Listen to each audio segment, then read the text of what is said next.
But if you've been in talk therapy for many years and you're still pissed off, avoidant, feeling triggered, taking pharmaceuticals, can't really even think about it or process because it's too painful, that's where this work is so powerful. Welcome to the QBC podcast, where we explore new paradigms in health and science that have a meaningful impact on our day-to-day lives. I'm your host, Meredith Oak, a curious coach and mom. I started a journey to overcome chronic fatigue and found myself in a whole new quantum universe. I believe new research shouldn't stay locked away in an ivory tower, and that wisdom can be found in many places and understood by all of us. To keep in touch with this podcast, the QBC free community, our episode guide, and all the show notes, please visit qbcpod.com, qbcpod.com. Let's get together to create the future we all want to live in. So I don't know how it goes for you, but for a lot of us, we tend not to change. We tend not to make difficult changes until the pain of not changing becomes greater than the pain of changing. Because due to the way we humans are wired, change tends to be difficult. It takes a lot of energy from our system, which is why I think it's easier to make changes after we've charged up our mitochondria, because we are taxing all of these things with any kind of change, even if it's updating our accounting practices. What does that have to do with our mitochondria? Well, that takes energy. And if we're depleted, we're not going to have that extra energy to make the changes we know we need to take, that we know we need to make. But what about when you've made the changes and you've addressed the pain points and you're starting to feel better, but you hit those invisible walls where there's something you really want to do, you know you need to do it. It's something that is clearly like aligned with your purpose. You want to get there, but it feels like there's some unknowable force just stopping you from doing it, or redirecting you away from that goal, or making it seem impossible. Or no matter what you do, you end up in the same situation even though you're trying to get somewhere else. What is that about? Well, that is about our subconscious programming. And my guest today is Krishna Avalon. She is an acupuncturist and a facilitator of a program called Psych K, which is a very simple and straightforward way to reprogram our subconscious when it has been programmed in ways that are not being helpful to us. So I really wanted to get into this topic because I know from firsthand experience how frustrating it can be when we're doing all the things and we're healing in all the ways, and whether it's personal growth or some sort of change in our habits or protocols that we know is going to lead to enhanced well-being, and we just can't get there. It might be a subconscious programming problem, and not a willpower problem, and not a you're a bad person problem, and not a you don't know how to do anything problem. And so I've had, the experience of changing my programming around many different aspects in my life, and I've found it to be extremely powerful. I've also found that there are certain types of programming that are very sticky, and despite my best efforts, have not shifted all that much. So I really enjoyed talking to Krishna about this. She has over 20 years experience working with clients. She's worked with tens of thousands of people over the years, and she has a really beautiful insight and practice into what we can do to reprogram our subconscious in ways that work for us and everyone around us. So enjoy this conversation. And of course, please don't forget to visit our friends at bondcharge.com and put our discount code in when you check out. It's QBC. Okay, have a good one. Hi, Krishna Avalon. Welcome to the QBC podcast. Good morning, Meredith. I'm really excited for this conversation. But before we dive into some of the super interesting things that you do in your work, I'd like to just do a little bit about your story, because you were a very experienced, very successful acupuncturist for many years, and then you made the decision to sort of expand on that and add to it. Tell us a little bit about that journey. Yeah, I have been really, really blessed to be able to always have lots of people to treat. And I think it's because I've always loved what I've done, and my path to serve and guide others is literally the only things besides being a mom that I've trusted 1000% until recently. And so I think that when you are guided by something higher than you and you listen to that, like, you have a lot of people that want to show up and be in your gifts. And for me, acupuncture was the very first thing for me. That was an absolute yes that I trusted all the way. And I had been doing it for about 17 years before the pandemic came along. I'm still seeing miracles with that work happen every day in my work, but I was in a place where I just really needed to grow. And, when you can do something really well with a blindfold on, that's beautiful. But for me, like, I wanted to know how I could serve more or express more or serve better. And so I'd start hearing about the subconscious before pandemic hit, and became obsessed because I understood that the subconscious is where we create 95 to 97% of our lives. And it's where our programs and behaviors and beliefs and habits are stored. And so if a person like myself can't make changes in their life, or they're hitting a lot of resistance, or they're repeating stories and cycles over and over, like, what is that about?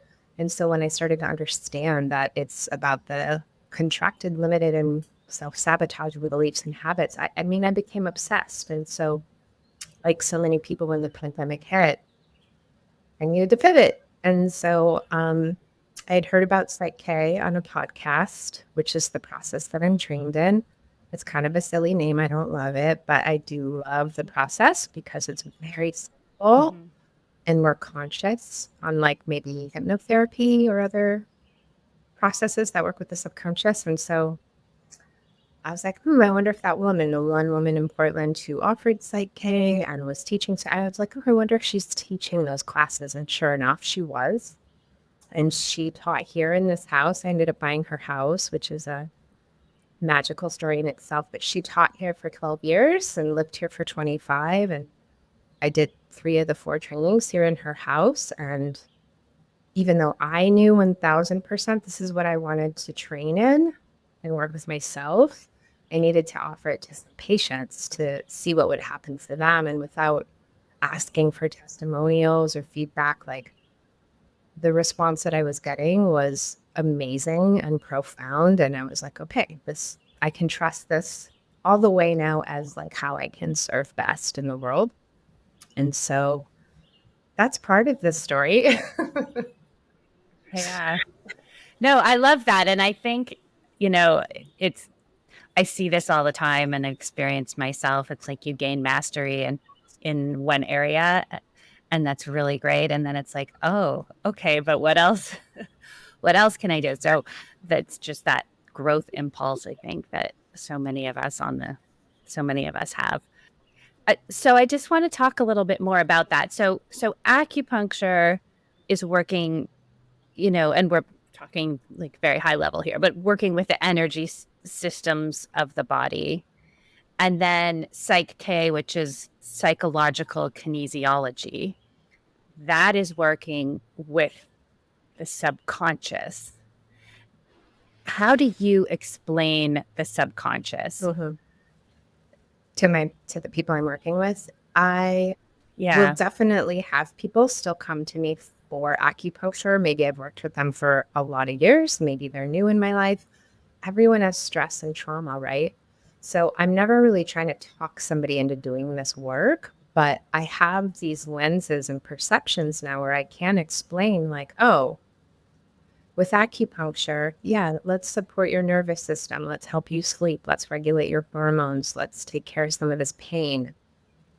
If you're finding that you keep getting stuck on this same thing, it's very hard for you to make changes. You feel triggered over and over again. The best way I can support you is probably this process that's very simple, and you can peacefully unattach and go in a new direction in your brain and have a new experience. This is called neuroplasticity. And it can be very simple and very easy, which is why I love the process of Psych-K so much. And when people hear me say that, that's usually like a light bulb goes off, or it might be like a little while later, they're reaching out, whether it's weeks or a year or a month, and they're like, I think I need to try this. And then oftentimes people like this are going to hear me on a podcast and they'll just sign up for 10 sessions. They don't even really know what I do, but something resonates or intuitively, lights up, and they're like, oh, yeah, that's exactly what I've been wanting to hear, or I needed to hear, or makes sense to my system in some way. So I could talk about this stuff all day long. It's just kind of like, who's my audience? Who am I talking to? I'm not usually just going Yeah. off for no reason or trying to talk people into being here, but it's easy for me. Mhm. Well, at the current moment, your audience is people who would really love to hear about the subconscious, all the things. That's awesome. Well, I just feel like you don't have to spend 20 years in talk therapy and, maybe intellectually understand why things are, and that's wonderful and beautiful. But if you've been in talk therapy for many years and you're still pissed off, avoidant, feeling triggered, taking pharmaceuticals, can't really even think about it or process because it's too painful, that's where this work is so powerful, because in a session, 2 sessions, 10 sessions, like, you really, when it change your entire life, your perceptions are different. People respond to you differently. The world is a different place because you have these new perceptions that weren't available before. And you don't really get there in talk therapy usually. You do get to have the support of verbal processing, but you're only working with your conscious mind. And so a lot of people in regular talk therapy are perpetuating the same stories over and over again. And I say that not with disrespect. I mean, talk therapy saves lives. I'm actually in a master's program to get my therapy degree, not because I want to go through more training and another thing and more student loans. It's because I believe in this work that I get to do with the subconscious and with a model called internal family systems. I know that this is the healing the world is asking for. I know there are people that are not going to want to use Chat GPT as their therapist, who want human connection and to be witnessed and held. Or I'm just getting that degree to make this work more available to people because I trust it entirely. Yeah. I was just having that discussion this very morning on Twitter. Somebody had posted, it was a very like cerebral startup young man, and he was like, you can just, everyone I talk to says you can just get so much better feedback on AI than you can from a person, for coaches, for consultants, for all of it. I just don't know why you'd go to one anymore. And I was like, well, he's like, I mean, they all say the human touch, but what does that really mean? I'm like, well, Wow. like, human touch is a little bit glib, but in my experience, a lot of times it's not a lack of information that is holding people back. Like, a lot of times people may know exactly what they quote unquote should be doing, or they may know the path they want to walk down. They're just, for whatever reason, can't get there. And I don't know if AI can help you with that, but that sounds to me like a subconscious anchor holding you in place, even if your intellectual faculties or conscious mind is aware, like, oh, I know I should be, if I want to start my career as a health coach, I know I need to reach out to potential clients, but I'm not doing it. Or I know I should be going for a walk when I wake up in the morning, but I'm not doing it. And it's oftentimes we know what to do. But there's a block. And is that sort of what you're talking about Yeah, here? 100%. Because a lot of us consciously do know. And we might tell ourselves, oh, I deserve a healthy relationship, or oh, I deserve to make money, or oh, I deserve to love my career. But the subconscious beliefs for most people are pretty constructed. Like, you might believe, oh, I could have like this much love, or this much money, or this much safety and stability. But most of us need like expanding on what we believe that we're worthy and deserving of. And so if you are repeating those themes in health, money, career, love, relationships, the amount of joy and presence in your life, it's usually because you don't believe or know in your subconscious that you deserve the best that love and life have to offer. You deserve your needs to be met. You've evolved to on of peace or to have a ton of safety and stability. I mean, these are things I've had to expand within my own system. And then I get to guide others through from this embodied place because I've gone through it. But like those are some of the foundational ones is what we believe we're worthy and deserving of in any area of our life. Right. And so if we have a subconscious belief, even if we've made a conscious decision, oh, I'd like to change that belief. If it's really locked in to the subconscious, it's going to take more.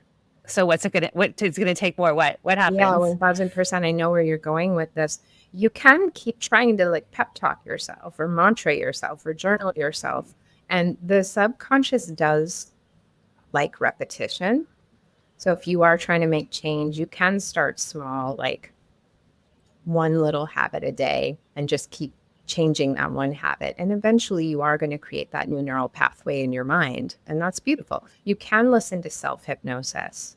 You can use visuals and make like an action board where you have just images of how you want your life to feel and look like, because the subconscious does prefer images and sound over like words and cerebral processing. There are lots of things you can do on your own, but the work that I get to do is like deep excavating. And then you use these other things to reinforce these new neural pathways that you've just created. And that just makes it so much faster. So if you, like me, want things simple, direct, let's do it now. Um, this is the stuff. I mean, and for me, this is the stuff that I have been waiting for.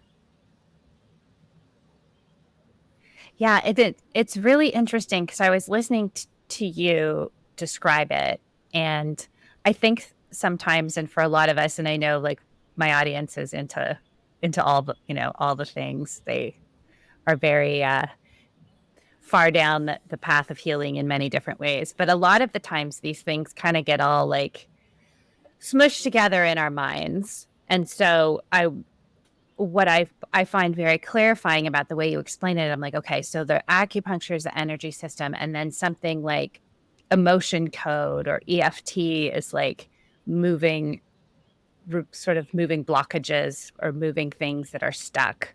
So this is kind of my experience of things. And then talk therapy is like a processing of experiences. But Psych K, this kind of psychological kinesiology, this is a reprogramming. So this is sort of going underneath, would you say, all of those Yeah, things? I love that you understand and you even know what Psych stands for, because that's, yeah, very helpful. A lot of people have never heard of it. And the only reason they have heard of it maybe is Bruce Lipton, who wrote The Biology of Beliefs and used Psych to finish that book. And he finds Psych the most helpful thing to work with the subconscious. And he's definitely one of my teachers. But yes, Psych-K is going to help you. Okay, so there are balances that we do in Psych-K, and the balances are meant to get your brain in a full brain state, is what we call it. Get the left and the right hemispheres of Okay. your brain to communicate clearly so that you can peacefully unattached from a stressful or triggering event, go in a new direction, have a new experience, perhaps have a perception that just was not available before because your brain was stuck in this one behavior or belief, right? The other balance we use a lot is called a goal statement balance. And that's when we would get to talk about what you want. And this is where like your best practitioner comes into play because I get to reflectively listen and help you come up with your very best, most favorite words so that you literally create the new program in your subconscious. And that's where I feel Psych K is very special because I haven't learned other process. I mean, you can with tapping and EFT, you end up, you speak to like where you're stuck, where you're limited, and then you start kind of like reinforcing with what you want. You can, and I love tapping. I didn't used to like way back when, because I'm an acupuncturist, and I was like, I don't know, this is stupid to me. But then I had a teacher who resonated, kind of explain it, and I was like, okay, I love it. And I know, I'll do it in the bathtub or something. But Psych K, because of the balance that we do, it's quicker, it's deeper, and then you can use EFT or other things to reinforce the new neural pathway. And it's just going to be so much quicker. And I love emotion code as well. I love it. But that's more for clearing emotions, yours or other people's past, present, or future. And I love it. I'm like an emotional being very much. But for me, Psych K was like, oh, I can unattach peacefully from these things that have been really like, I've been stuck in. But I also can consider what I want, which is how I love to work with people. Like, we all know what we don't want. But like, what do you want? And we get to talk about that. So sometimes people are like, well, how do you know if you're stuck in your subconscious or if you need subconscious work? First of all, just look at your life and your relationships. Where are you stuck? Feeling like you wish you could grow or you're frustrated. We do that balance, help you peacefully unattach from a couple things. And I see that balance as like clearing the slate and making space, because that stuff takes up a lot of psychic space. And then we get to talk about what you want and create these new programs so that it's just so much easier. Like, you don't have all the self-doubt or the rigmarole or the stuff in your brain that's keeping you from doing the things that you want to do. And sometimes psych plays so subtle but very powerful, where all of a sudden you're just doing the thing that you haven't been able to do before, and you're like, oh my God, I'm doing it. Right. It just kind of flows and feels natural, and it's like, "Oh, wait a minute. Like a month ago or yesterday even, I went to go do this and it was like, Yeah. you know, you either have to force yourself or you just avoid it altogether, or it just doesn't flow. And it feels like I mean, I probably won't, but I could right now, like tell you that two key areas that are like that for me that have been ongoing for my whole life, right? And other areas have been able to open up and like, oh, like showing up in relationships. Oh, it's supposed to be like that. Oh, okay. But then there's other areas where it's like, ugh. All right, I'll just say it. It's money. I hate it. Yeah. It's like it's gotten better, but it's like incrementally, and it's always the area where, when I have a call with a bookkeeper, it's like, oh, I can feel that, as you said, that contraction. Mhm. And so what we would do is pick an aspect, not all of the money stuff, but we would pick a specific thing around the money, like you just saying the bookkeeper call, and you'd sit there and you'd focus on that stress of what it's like to feel contracted with your call with your bookkeeper. And you'd sit there and like not try to fix it in your mind or imagine what you want. You're literally sitting there in this thing we call a full brain posture until this shift happens. Like, you might start feeling panicky or stressed or crying, tension in your body, and that's all very, very normal. And then you just keep sitting there and focusing on it, and then all of a sudden this shift happens, whether it's physically, mentally, emotionally. You might just breathe. This new perception might become available where you're like, oh. And then all of a sudden you're on the call with your bookkeeper and it's like not stressful and it's easy. And you're like, oh, that was actually really easy. And sometimes the balance takes a minute. Sometimes people sit there in that whole brain posture for 20 and it doesn't matter. We muscle test before and after the balance just to make sure there's been a shift. And then, yeah. Yesterday, I did do a balance for someone around business with someone, and it was like the stress that they have when they look at their bank account every day, right? Like logging in, seeing where they're, so that kind of thing. I did a balance the other day with a client who, for body stuff, she's just like not feeling good in her body, very self-conscious, very critical. And she wrote me the next day and she was like, I was hanging out in my bikini with my husband's family. I'm like laying on the ground on the beach blanket sideways. And like, I just didn't give a hoot. You know what I mean? She was just like, That's I didn't even great. know who I Yes. was. She's like, I didn't even know who I was, but I loved it. I did not care. And I was like, that's psyche. Wow. And that was just like sort of reprogramming the part of her subconscious that was locked into seeing her body negatively and feeling critical of her physical self. Yeah, we did a stress balance around like what it's like for her to look in the mirror naked. And so she focused on that in that whole brain posture. And for that one, it looks something like your ankles are crossed and your hands are crossed in this way. When we cross the midline of the body like that, if you've ever done EMDR, it's similar. You're just like getting those left and right hemispheres to communicate together. But so she was focusing on that. She had this nausea. She was tight. She had all this like chatter in her brain. And then all of a sudden, she just felt really relaxed. And then that's when she knew that we were done, and we muscle tested to make sure that it had happened, the shift had happened. And then we also created a goal statement, something along the lines of, I love and accept my body exactly as it is. She's a mama. She had 3 babies. And so the combination, I think we did one other stress balance too, but like the combination of that is going to change her life. You know? Yes. It's so interesting to me. And I've been having this conversation recently that there, and this is a subconscious and a conscious belief, I guess, this idea that it's very, very hard to get over trauma. It's very, very hard to change these types of things. And I feel like there's this idea that we're locked in. And then I speak to people like you, and there are so many beautiful modalities and approaches that can clear, or in your case, reprogram.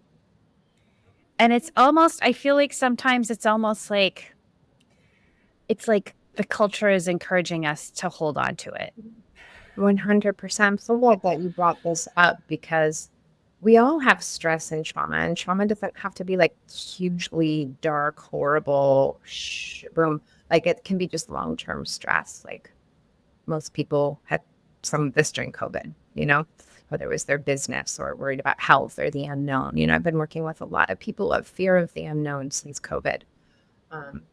And we all have that stuff. And this is exactly what I try to help people understand, is it does not have to take 20 years of CBT, cognitive behavioral therapy, which is like very enduring and like arduous. And I mean, I'm not attracted to it, to have to go through this stuff and like relive it and have no, you can. Some people's personalities just believe that you have to like work really hard to earn healing or freedom or peace. And that's what I'm here to represent, is like you already deserve that. And it can be simple and easy. Like simple to me is elegant. It doesn't, and it's deep. You don't have to prove that you're worthy of having what you want by like suffering. And so I think that a lot of people who do choose things like CBT, maybe they don't know any different, but also there are ways that are loving, compassionate, peaceful, gentle, simple, and you can get there quicker. That's what I want. Yes. That sounds really good. It's I'm done. I did enough struggle. I'm good. I'm ready for the simple, elegant solutions. exactly. And so something else that I was thinking about in terms of the subconscious is the collective subconscious, and how, my choice to clear my stuff and free my, reprogram myself in a way that I choose that works better for me and leads me to feel how I want to feel in my life. Am I also impacting other, is that going to ripple out? Like where, we talk a lot about the quantum field here as well. So I would imagine that it feels, and I say selfish in almost in a good way, like I think we need to be a bit more focused on what we want and need. But by doing that, we're unlocking something that may have a ripple effect. Yeah.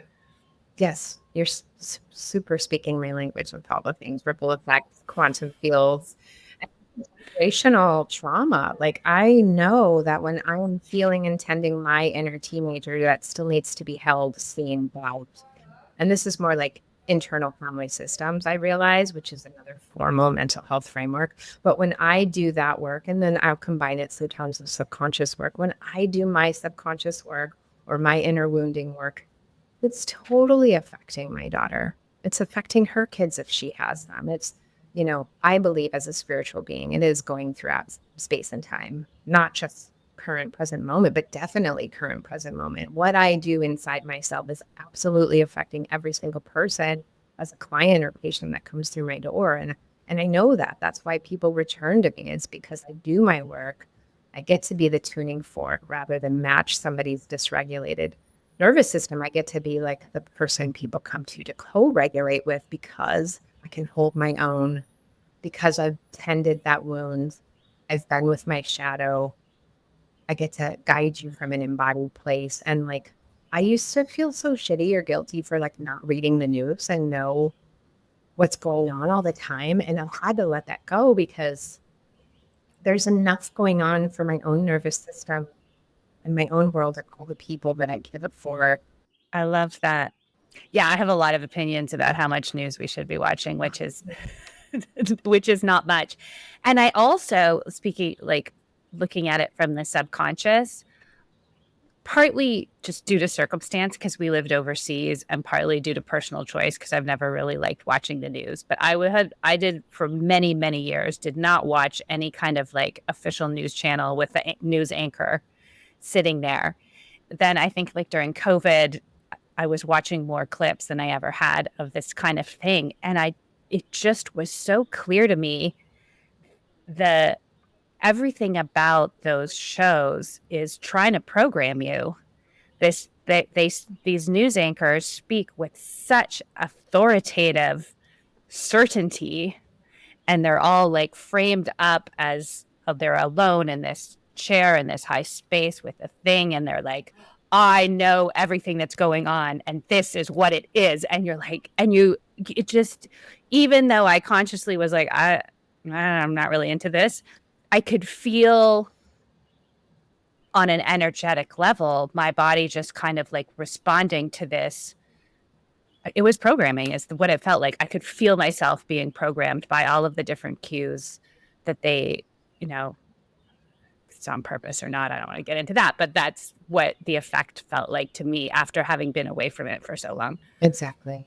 And thankfully, we don't have cable TV in our house. There are so many things I'd rather do than watch TV. I mean, we will sometimes watch movies, of course, or binge a show, but it's shocking what people choose to like let seep into their subconscious just with commercials. I was waiting for some food recently at a restaurant for pickup, and when you don't have a TV and then you see, Yes. you're like, I mean, my dad followed me because we were like rewatching Stranger Things last time for like the fourth time, season one only, not season. And I was like crying at stuff. And she's like, are you okay, mom? And I'm like, I don't watch stuff. So things affect me. And I like that. I'm not always tuned in to like the programming and the TV and the things. I'm not desensitized in that way. I want to be affected by things. But back to the restaurant, I was like, oh, okay. I counted, right? 8 commercials and 6 of them are pharmaceuticals.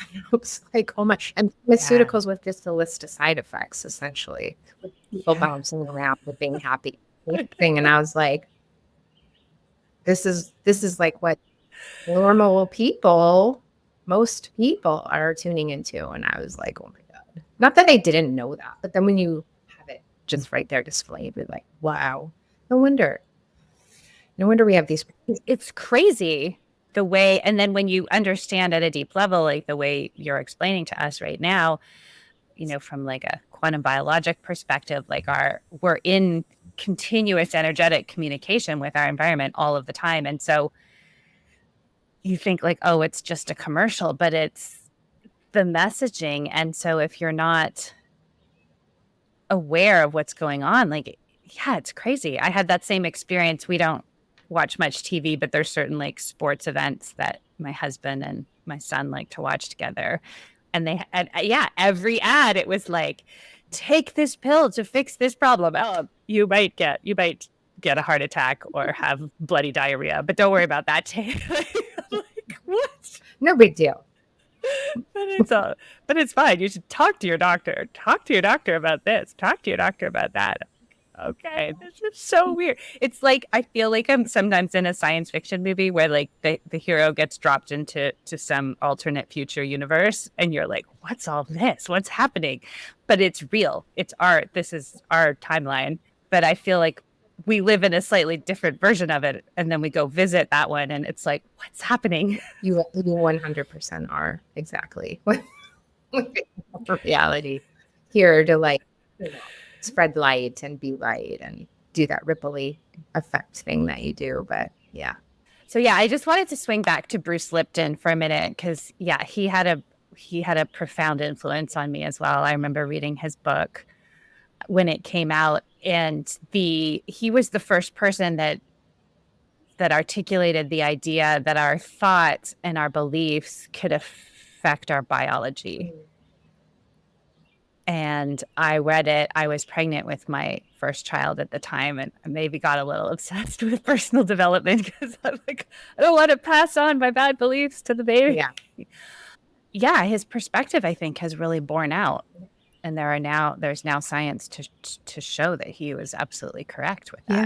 Yeah, exactly. And, he has his own personal story, which I think really helps it land for people, is that he was a scientist and he wasn't a spiritual person. And when he started making these connections by studying cells, right, and seeing how they would respond to different like environments or things they were doing in the lab, it's like his world got rocked, right? Like he realized like there was something more than science. And just hearing about his own personal relationships and how he was never really able to find love, and he was, in a way like kind of low self-worth and kind of clinging, as he would describe it. And then, he met his wife as he started kind of doing his inner work. And he describes his marriage as heaven on earth. And it's so beautiful. And I think that helps it land for people because he has gone through it. He's gone through the very things he's teaching. So yeah, and he started by studying the physical and then went way out. Yeah. And there are now like quantum biology labs sprouting up all over that are showing that, this extra physical communication is for sure real. And it's interesting that too, you mentioned the family constellations and family systems, totally different. Family systems. Oh, are those different? Okay. Sorry. Tell me the difference. No, that's okay. From what I understand about family constellations is it's like kind of your ancestry, even beyond this physical space and time, which is beautiful. But like I have enough to work on right here on planet Earth. Okay. And then I love quantum, and that's where I love to hang out. But as far as like what's going on within my own system right here and now, internal family systems is what I work with. And that's a formal mental health framework. Both Psyche and IFS internal family systems were created by psychologists who were not able to serve their patients in the way that they wanted to. And so they created these systems. And anybody who knows about IFS is like, oh my God, yes. I mean, it's so beautiful and loving and deep and compassionate and again, simple. It helps people be with the parts of themselves that need their attention because we all have those. We have parts of us, all of us do. And then we have a self, which is like the Meredith who is already whole, healed, loving, courageous, compassionate, wise, like, all these things. And so the framework is meant to get you in your self energy in relationship with your parts. And as your parts get to know you, they learn to trust you and they learn to kind of unblend or unburden from those places that they've been stuck in wounding, or they've been in these roles that are like very extreme and not comfy for your system. So for instance, our parts can be either protector parts or they can be exiles. And our protectors can be managers or firefighters. So the managers get a lot of cred in life. They're like, get shit done, maybe hypervigilant, they're overworking, maybe perfectionist, critical, judgmental, maybe bossy. And then they go into these roles to protect your exiles. And so once you get to know how to witness these parts of you and ask them, like, hey, what do you want me to know? I want you to know I'm here with you. I want to get to know you. You're not alone. You can imagine how, like, these parts of you that went into these roles to try to help you survive, like, they learn to soften and they learn to give you space, and then you get to be this. Yeah, that's really beautiful because it gives us something to be in dialogue with, as opposed to just being like, oh, why am I being like this? Why am I being like that? It's like, oh, this is my firefighter trying to keep me safe. And I can talk to that part of myself. Do you ever notice, and I'm just curious because I'm thinking of personal experience here, that someone will have like a really dominant firefighter and say that, they are an alcoholic or in an addictive behavior, and then they kind of make peace with that part of themselves, and then the manager takes over and they become like super hyper, like fixated and obsessed with whatever, and they just sort of move into a very like judgmental, overly managing part of themselves. Yes, Does that it's a happen? great I'm question. just Yes. Sometimes parts are in conflict with each other. And so then you learn, like, a good facilitator. Really, my job as a facilitator is I get to, like, reflect my self energy to your system so that your parts feel safer to be seen.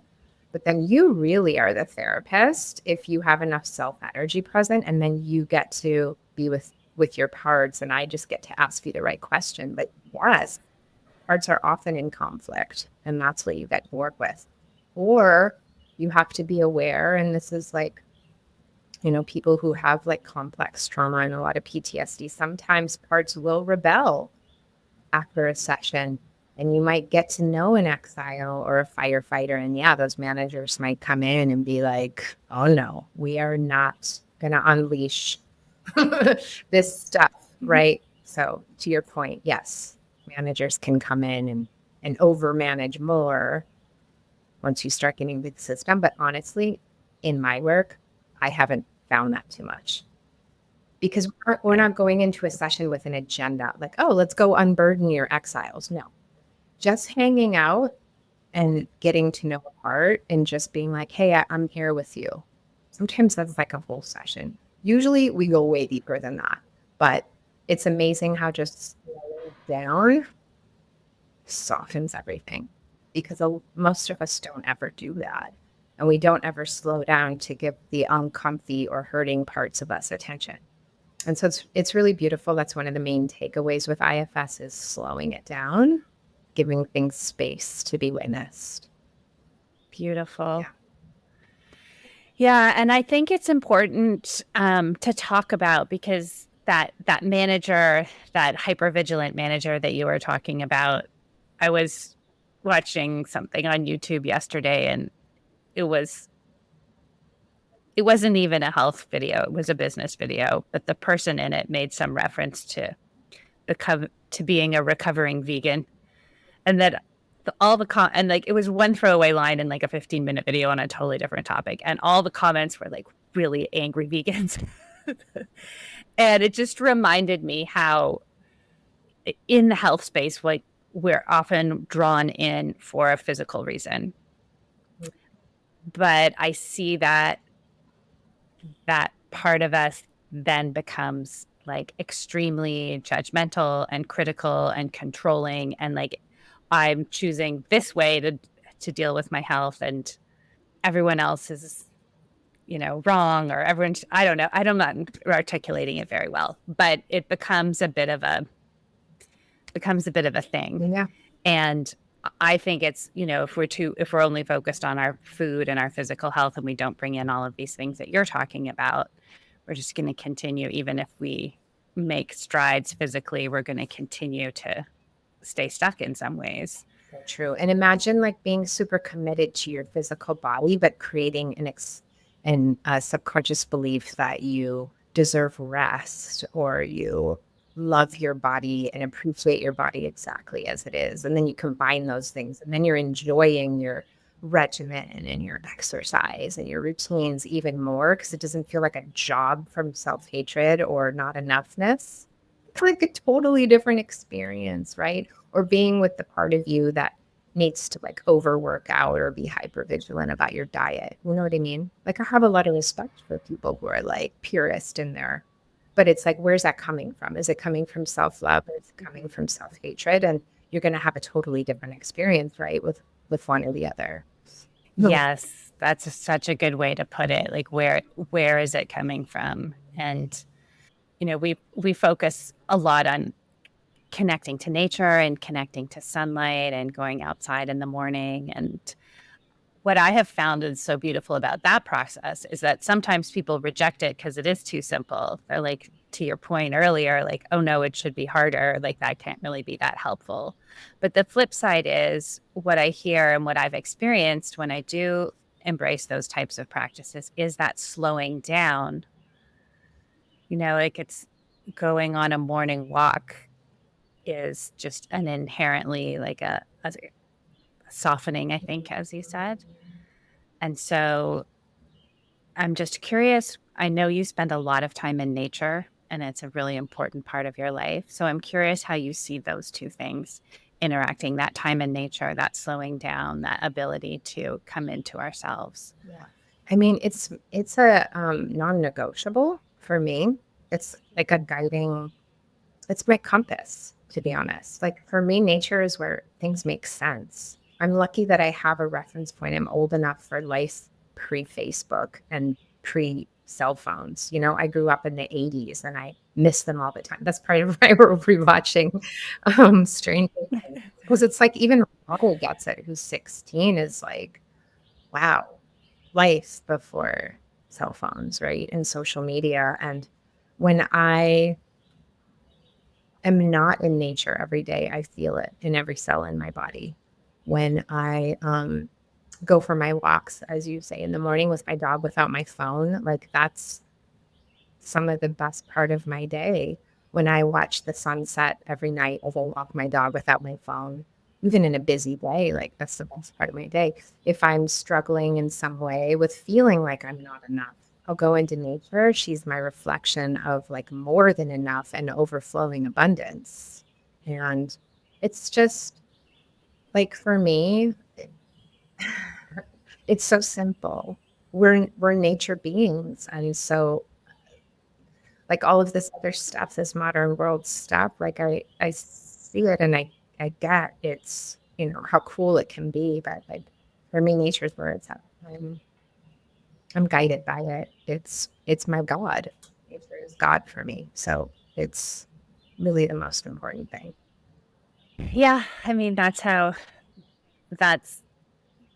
yeah, really where we're coming to. And part of why this podcast exists is, yeah, to really understand that the more we cut ourselves off from our source, like where we are nature, Mhm. the sicker we're going to get in every possible way.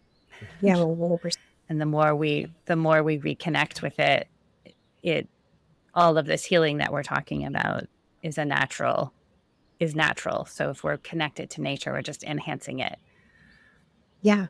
And so many of the people that come to me with anxiety or with pain or trouble sleeping, and they want to know what else they can do. And I'm like, no, it's doing less. Turn your phone off at 8 p.m. Get up and watch the sunrise. Put your bare feet on the earth. Go for a walk without your phone. Like, it really can be that simple. Go to bed. If you are tired, go to sleep. Like, listen to your body. You don't need a lot of data to tell you what you're doing. Like, check in with yourself and be like, how do I feel? What do I need? These devices that we wear, I don't wear them, on the body to sleep for data. It's, I don't know. It's like addictive for people, right? And I'm often just like, less is more. Just get rid of some stuff that's causing you stress and anxiety, and then you'll sleep. and your belly will digest better. You won't be so bloated. You're not going to feel so anxious, right? Like most of what I get to teach is bringing people back into their own energy and trusting their intuition, trusting their body, listening to that, asking it what it needs, asking yourself how you need, instead of looking at a watch, an Aura ring or an Apple Watch, whatever people use. So Yes. Yes, and that's exactly it. And we're being pulled away from that. So I so appreciate your work to support us to come back into our own energy. I love that so much because it's there for all of us if we want it. exactly. Thank you so much for being here, Krishna. I really appreciate it. How can people find you? It's the old-fashioned way. You can just reach out. Everything on the internet is in my name. You can email you can text me. I'm not like always on the internet, but I love connecting. So definitely Instagram stories is where I am when I love to connect or share something. So a lot of people for work reach out through LinkedIn, but yeah, you can just email, you can text. Okay. Wonderful. So that's KrishnaAvalon.com and on Instagram and on LinkedIn, Krishna Avalon, like the mists of Avalon. Exactly. Thank you. Thanks for being here. Thanks, you, Meredith. This has been the Quantum Biology Collective podcast. To find a practitioner who practices from this point of view, visit our directory at quantumbiologycollective.org. If you are a practitioner, definitely take a look at the Applied Quantum Biology Certification, a 6-week study of the science of the new human health paradigm and its practical application with your patients and clients. We also love to feature graduates of the program on this very podcast. Until next time, the QBC.